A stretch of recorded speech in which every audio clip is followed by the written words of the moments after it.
Okay, Stella's over here chomping on a treat. I had to give her one with some medicine. She just keeps being really whiny. But dude, I totally get it. Like, I had to be outside yesterday to work on getting the carport off my car and work on trying to salvage the windshield to get out today. So I want to go get some water and a few supply, like the food bank is open, and am going to be having somebody come here and stay this week, probably for a few weeks until my daughter gets settled and gets a new place. It's that whole family situation. So anyways, so I was outside a lot, and I have been doing hard work. Like, I did that whole bed yesterday myself, like, because I got my new bed, and doing the carport was hard. Like, I've done some hard stuff, but for how sore I am, how bad my muscles and joints hurt, to me, it's like over the top. Today, I got a cigarette out again and smoked it. I was like, this is mental. I couldn't even sleep. I was so looking forward to sleeping on my new bed, which is what I was talking about with the plastic. I don't know if I ever had said, but all these plastic fibers, I can feel them. They get excited with the frequency. And I think there's something with this, with the why they push on this plastic and stuff so much, because I mean, they've put that in some people. Like, that has been found in some lab stuff. There's actual plastic. So, I mean, there's probably fucking petroleum. No telling, like, what they've put inside of us all, Like, and then, it's some wicked shit. When they just say, go to work, go to work, go to work, work yourself to death. It's like mental. But but anyway, so I am so freaking sore. I can't even, oh my God, I can't believe it. So imagine she is so sore. And it's like, I had seen that everybody needs to do these parasite clinics. Like, I see this over and over and over about this parasite thing, and all these people being found dead and sick, and so they're all just full of them because they are just showering us with them, I mean, it gets me so paranoid when you know this stuff, and you go through it over and over and over. It's like, and Stella, these rugs I had to put down so she could get up, because she still can't get up just on the wood. So, and they just look like, ugh, just dirty looking, grungy, and I wanted to get a newer one. And then my guides were telling me, yeah, well, are you ready for her? Just like, maybe you want to get it when this isn't her full-time place or something. Man, they have been talking to me so much, like, fuck. I really, even last night when I went to bed, I was so excited. I couldn't even barely sleep because of my whole room thing. And that's one of the things I want to talk about. But that I was, I was like, man, maybe I'm just like, I'm bipolar or schizophrenic. Like, all of these different things we go through, and they just label us and stuff. But, it does get you, like, they do have a way of getting you to doubt yourself. If I didn't have such a strong connection and belief from the time I was a kid, like, it's ingrained in me. Like, there is no, like, I know I'm not crazy. And I have been diagnosed before when they were giving me all those diagnoses, and they told me I was bipolar and put me on some sort of mood stabilizer. And then this other girl at work, she was I knew her from nursing school. How did I know her from nursing school? We were ER techs together. We were both in 2 different nursing schools, but we were ER techs. And then she went up and became a nurse practitioner in psych. And that's what I wanted to do. I wanted to do psych.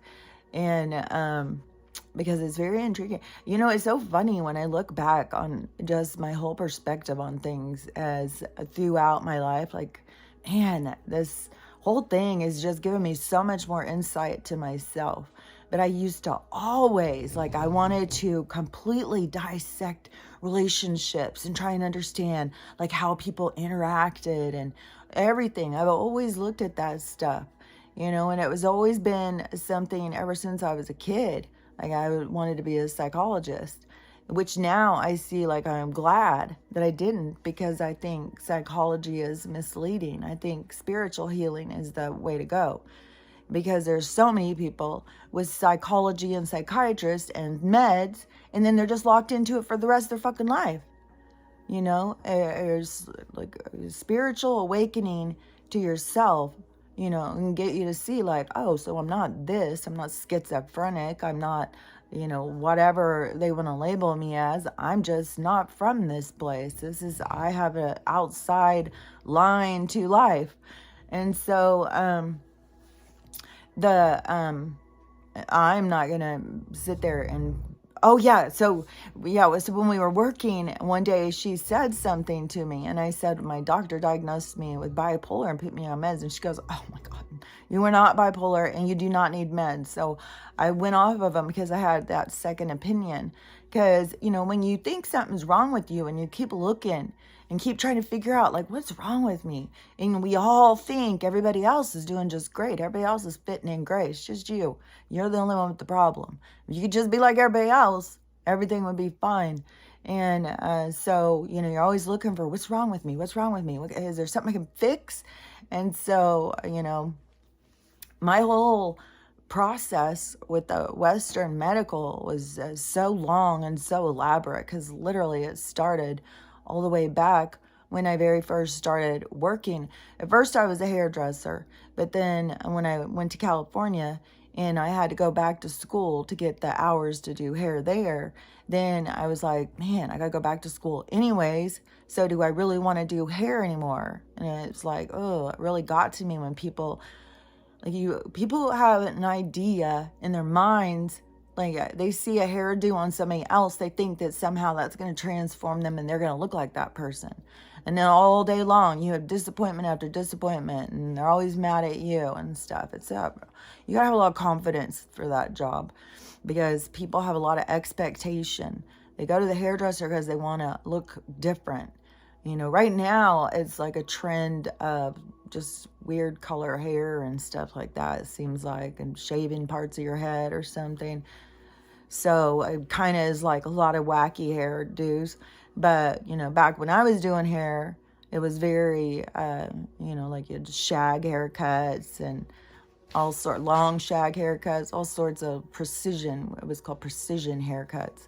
So anyways, that's a whole nother thing. But so when I went back to go to school, then I decided to I thought I was going to nursing school. I didn't know medical assistant.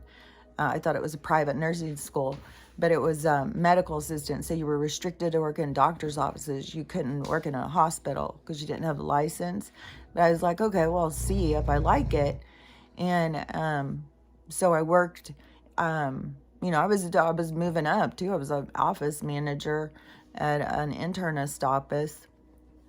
And so I had a good job. It was when my first husband divorced me, and he is mentally unstable. Like, he's very angry and, you know, just definitely out of control with his mind.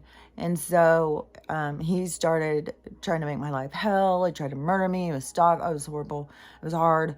And so then he had an order that I wasn't allowed to work. Well, that's when I started doing tattoos. It was so I could do it under the table. And I always wanted to do art stuff anyways. So I was like, oh, man, I thought it was the best thing. But then there was so much getting into the Hollywood drama and tattoos. And it was in the time of, like, the Motley Crue. If you watched that documentary and stuff. Like, that's when I was doing tattoos down there. You know, it was like a big whole lifestyle happening. And it was a lot of drama. And that is when I was like, man, this is not for me. And so that's when I left and came to Washington. And I was trying to change my whole life. And funny enough, when I was there, I went into a grocery store and ran into somebody from the Hollywood thing. I was like, oh my God. So I don't know, you know, what their whole deal was. We didn't stay in contact or anything. But man, the world is small. Jeez. And, but you know, when, what was I saying all that for? I don't even remember what I was saying all that for. Well, I want to go back to the bedroom thing. So anyways, so I was working super hard. Maybe it'll come back to me because I feel like I just dropped off the story in the middle of it. So if I did, sorry. I just like, the bedroom thing. So I had done all that work the day before. I got the old bed out, and then I brought my dresser in, and I started, you know, rearranging it and doing all this stuff. And then I kept, you know, visualizing the bed. But then once the bed got in there, it was like, oh my God, I can't believe how much I like this. And I can't believe how it changes the whole energy of the room. Like, it is tripping me out. I have to keep going in there and looking. It's like all of a sudden that room became like magical looking to me. And so I was like, okay, this is weird. Like, why the big change? And then I was thinking in that my bed just kept coming into my mind because it was a king size bed. And my last marriage, I had just gotten it. Honey, you're okay. Let me finish this. I had just gotten a bed. So, you know, when you just get it and then get divorced, you're not like, oh, well, let's just, even though it did, kept thinking like, man, I don't need this big bed. But you spend all this money on this bed. And so you just kind of keep it. But so now knowing more about energy and sexual energy and stuff. And then, so I was thinking, oh my gosh. So the relationship was so toxic, especially, you know, at the end. It was toxic from the very beginning. Like, you know, but I was, you know, not in any place to make good choices. I was like, my brokenness was getting more broken until I started trying to do better. And you know, our relationship, but that bed, I was like, man, there was no good love energy in that bed. And I think probably the person who was laying next to me was sending in hate to me all night long and, you know, did not like me.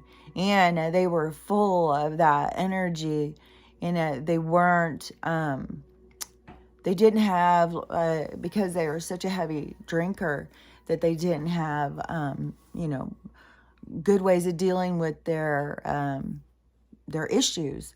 So I imagine he sat there stewing all night, like in his sleep, just hating me. Probably lusting after some other young girl he saw somewhere. And so then afterwards, even, then the couple of forced sexual encounters where it was like, you know, I'm just going to embrace my singleness.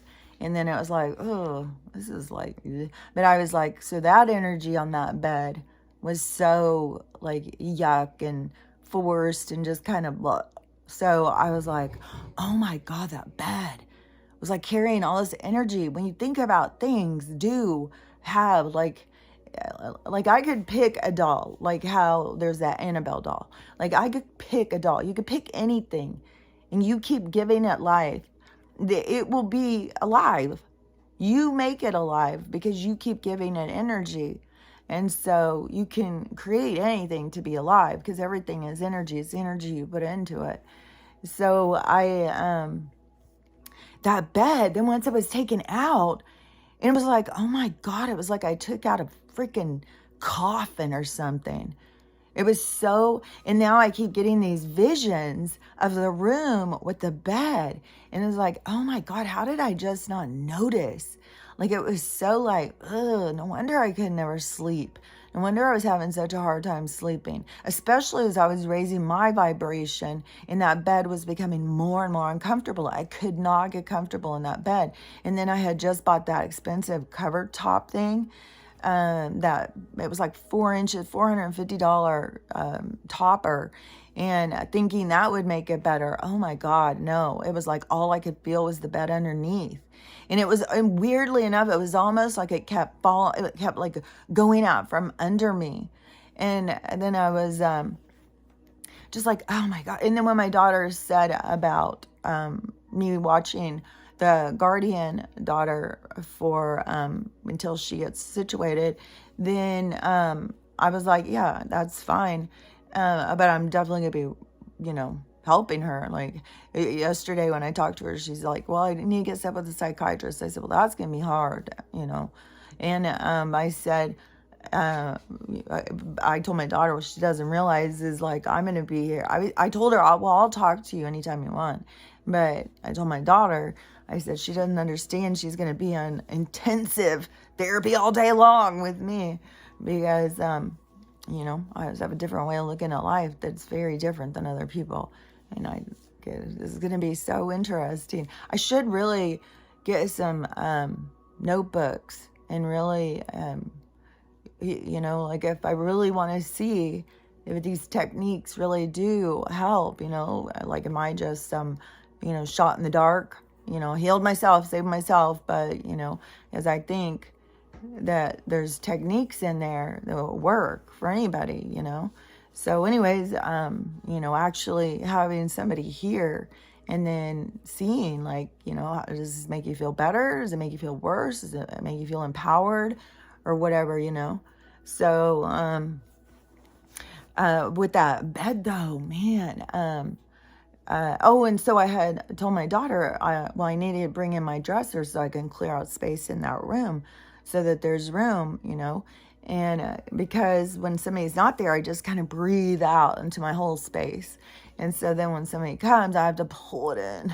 And so I was like, I really need to get a different bed. Could I put one on your, she has a credit card because she got some expensive bed. And so they gave her a card, but I think her bed's all paid off. She's always one of those people who pays everything off faster than possible. And so then she said, sure. So I got it and it just got delivered. I ordered it weeks and weeks ago, but then it just got delivered and then I got it all set up. And then it was just like, oh my God, it is so crazy. The difference. But then last night it was, I couldn't believe how bad I was looking forward to laying in there on it. And I had got a mattress cover, and this was the weirdest thing because I just assumed it was just a mattress cover. And then, so I just had it sitting there. So when the mattress got here, I opened it to put it on as some sort of, protector thing. But it was a full thing. Like I had to put it on the whole mattress. And I was like, this kind of makes it tight and plastic. Like it reminds me of like old people putting plastic on their couches or something. I was like, I don't know about, but in the plastic fiber thing, I just kept feeling like, oh, this is just so plastic feeling. So I think I'm going to take that off. But I was just totally tripped out, like, about the whole bed energy. It really made me think, like, I think it's probably important when we leave relationships. And I kept a bed, though I know there's nothing wrong with the bed. And I know there's people out there who don't have a bed or anything. So I'm just going to give it away when I find somebody. But, and then they'll put in energy of being happy. They won't know the energy of mine, and then the connection too, because I was like, oh my God, the connection, because his energy is connected to that bed and I've kept that bed and now his energy is still there. So even now to this day, if something happens and he's like, I hate Kelly, that energy will travel right back into that bed and then I'm absorbing into it. Like it is so trippy when you really think about it. And it is, I think, part of the cleansing, leaving relationships and stuff. Because I kept on thinking, man, this is so crazy. This bed has never had any negative sexual encounters on it, so it carries like this totally different energy. And I don't know, it's just trippy when you really think about it. And I had seen even this guy talking, I haven't been on TikTok, so this was a couple of days ago or last week or something. And he was talking about the sexual energy between men and women.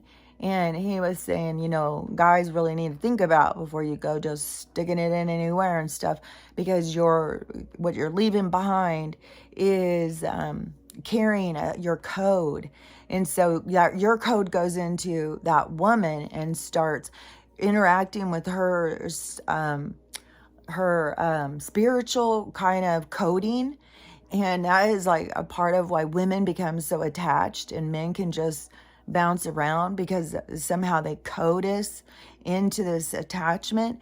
And he was talking about that's why women even start becoming like psychic. Like they can just be sitting there and then all of a sudden, like, I know he's cheating, because of this connection that occurs between the two people. See, there's so much that they don't tell us, and that we go around, just having these weird things where we're just, it changes the game. The more you know, that's why you keep on saying, the more you know, the more the game changes.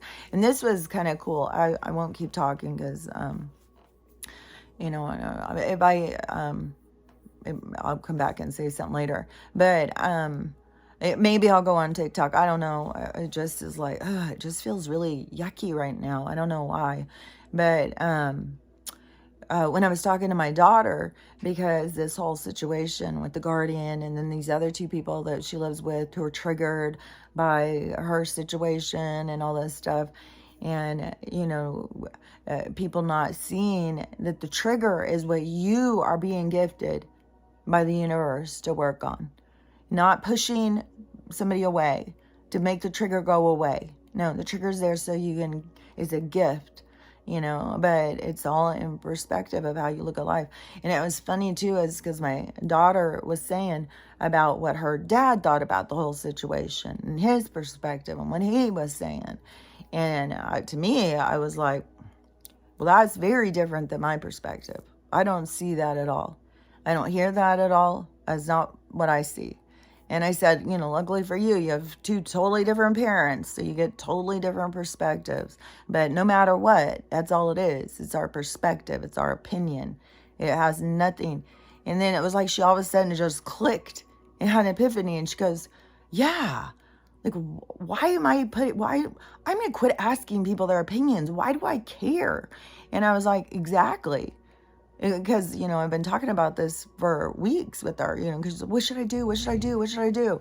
And so then she's like, why do I? And I said, yeah, because no matter what, it all comes back on you. You're the one who has to live with your own choices. It's just perspective. You just take in the perspectives and, you can keep them in the bank and kind of look at them when you're trying to make your own choices. But, she was all caught up in that, like she had to do this or that to please her parents. And then when your parents are totally on polar opposites, then everything is like, what do I do? What do I do? And I was like, you don't have, whatever you do is what you have to deal with. You don't, I said, I'm not going to love you more because you do what I say. It's not going to make me love you more, but it's going to make you resent me more. So it's going to cause problems in our relationship. So it's toxic. And she goes, she's like, it's so toxic. I can't believe that is like a toxic old way of relationships. I'm not doing that anymore. So I know, it's still a challenge to break your programs and to break, it's like a habit. We've all been totally trained, programmed, indoctrinated in these behaviors and these toxic ways to interact with each other. And, we have to continually grow and expand and see things more clear. And you can't put it on somebody else like, well, if I do this, you'll love me, because then you're putting away your power and you're giving them all that, and they will never give you back what it is you're looking for. The only place you find it, the true sense of love, is in yourself. When you really, and loving yourself means being true to yourself, using your voice. That is one thing I'm going to work on with her, is because she whispers a lot. She won't use her voice. And I imagine, a child being told to shut up, be quiet, you've got nothing that we need to hear. So I really want to help her to realize, take your voice, speak your truth, and empower yourself, because that is where you're going to find love for yourself. is speaking up for yourself, taking care of yourself, and then going out and doing accomplishments. Everybody has to have a sense of accomplishment to find out who they truly are. And creativity opens up a whole sense of self that is so important to giving yourself a full spectrum of vision of who you are. You know, you need all these different aspects to create your best vision. And so, you know, in all of this process for everybody, you know, is a rebirthing. And that is the second coming, you know, the rebirth. And the spiritual rejuvenation is the, what is that word? It is, I can see it. Revival is a spiritual revival. And that is, you know, again, and people do get excited. I mean, right now we have so much, you know, confusion and turmoil, and people are just so misdirected. But there's going to be a clarifier. Things are going to become more clear. You know, we're just in this part where everything is flipping upside down. Like the truth is coming in, and people are reacting and overreacting, and people still in denial, and people just trying to focus on, you know, their joy or their family, and just oblivious to the attacks that are going on around them. And, you know, it's weird too, just like how Texas did that, was really cold, and then all of a sudden it was really hot. And I had seen some other places, and to me they're just like trying to slap us in the face to show that they have got the weather control. Like they're just manipulating all of that stuff, and it just is so crazy, because when you don't realize that they have control over the weather, then we all just seem like these little scattered ants running from nature. And when you see that they are doing it with weather manipulation, then you see like, oh, we're at war with you motherfuckers. And, you know, and all you can do is just keep, you know, standing in your truth and spreading the word if somebody, you know, wants to hear. But it is such a process. I mean, it seriously seems that the only thing that wakes somebody up is a tragic loss. And, you know, I mean, I know people who are already having so many issues, and it is such a slow process. And another thing, I'll just say this one real quick, is my other daughter who is here, you know, and she has been talking so spiritual. And I was like, I think her being here and me constantly, like I was always recording and talking about this stuff. And so that energy was there, and you can't get away from that energy. See? And, you know, to me, from my understanding of what they say and stuff, like this isolation and stuff is a protection of me, but there's also some other kind of like I don't know, like a lifting the curtain or something. I don't know. I'm so curious because, you know, of the different things that they show me. And so for me to understand, you know, the interpretations of what they show me and who's involved and what all is going to happen and stuff. So, you know, it's very interesting. I'm really interested to see how it's all going to play out. And I'm, of course, interested, you know, to start, you know, doing something more than what I've been doing. But I am excited to start working with her. And then, like I said, if it is, you know, that I have times where I have to leave for a weekend or something like that, then I have, you know, she's here. And so then I have somebody here with Stella. So that is handy. Is, you know, I don't know. You just never know what, even if there was something, you know, I don't know. I don't want to give energy into anything that, you know, I just want... just it pushes on my emotions when I just keep seeing people I love around me just keep being like oblivious to things, and then it just makes me worry, like, oh my God, how much worse do things have to get? Like, I don't know. We'll see. I'm hoping something good, like things that they are showing and telling me, is going to be the thing. it's going to be interesting if it is. If things play out the way they show me, I'm going to be so excited to talk about it, because I've got so many thoughts about it, but I just don't want to talk about it prematurely. But anyways, I best go tend to Miss Grumpy Pants. She's got a lot of new nicknames now. But after I go out and do that stuff, I'm hoping my windshield doesn't fall in on top of me, because the appointment isn't until Friday, and I have to drive all the way to Bellingham to get the windshield on. My daughter was like, check and see about the ones that come out to your house. But nothing comes out rural. Like, you still have to go into a town, apparently. So I don't know. I'm going to check on some other ones today. But I have an appointment at least for Friday. And then the top of my car, I'm going to try and just get a plunger, and because it's just mushed down. So I'm going to try and get a plunger, because you can pull those dents out sometimes. And then the places where it's like a gouge or whatever, I'm just going to try and get some of that paint so it doesn't rust, the whatever replacement paint or something. So I think that what's going on right now is going to be a part, like, they come in on us so hard, but it backfires on them, because this is going to take down insurance companies, and that's going to leach out into other things, because it's all a combination of their, laundry facility. So yeah, that's for sure. How many people have got to be turning in claims just from the car pileups and the cars sliding in the ice and stuff like that?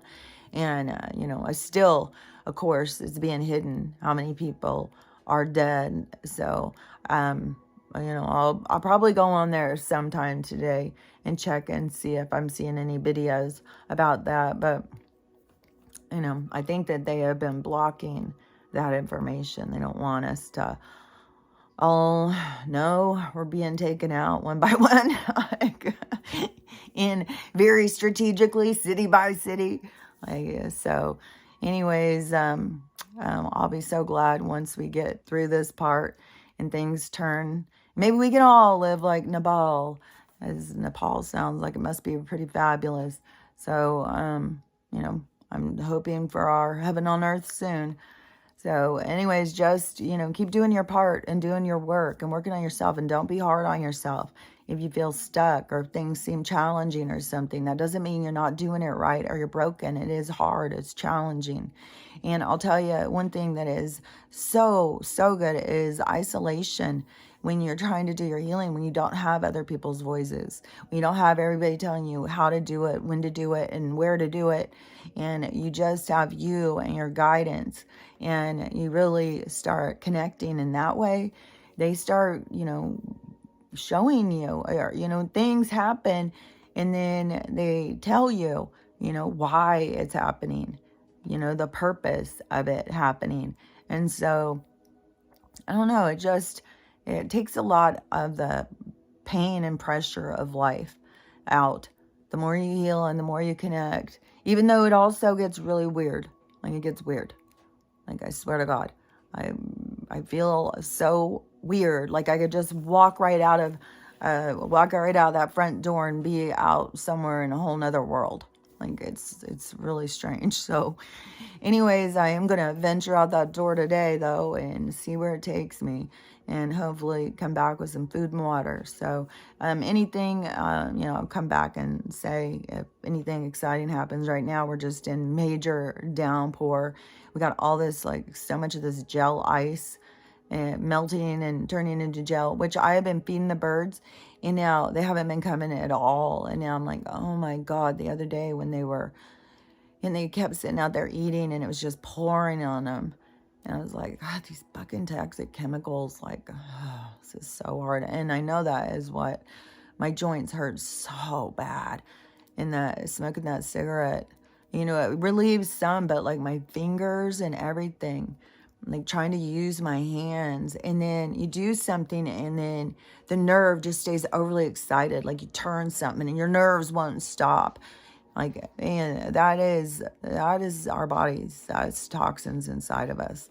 All of these different reactions. Anytime any other people are like, I'm so sick. And then I just hear over and over, you got to do the parasite cleanses and all the detoxes, especially right now, because they are just flooding us with stuff like that.